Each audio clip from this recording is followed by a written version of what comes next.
How do you think about growth? That this like, well, we could expand to other cities, we could take on more versus this idea of no, we're actually going to just dial in what we have. There's this great book, Small Hmm. Giants. The subtitle is Companies Who Choose to Be Great Instead of Big. Do you follow that philosophy a little bit? I mean, I'm definitely more of a component of, do less better. I mean, our restaurant's been open 10 years and I've turned down every opportunity to open a second location.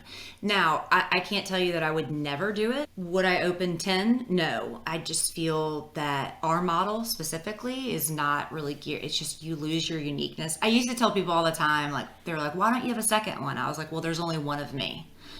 I think there's a lot of importance and you really want to crawl before you walk, I guess. So if you have an amazing team and infrastructure in place, by all means, go ahead, replicate it. I think that's totally doable. But I think where some people fall to victim is they grow too fast and they don't have procedures in place. And I do think there's that balance where you can find kind of like restaurant style with corporate style, but it's really really important that you have all those procedures in place first. And people grow too fast and they just get this opportunity to open somewhere and they haven't really figured it out yet, and so they just stretch themselves too thin.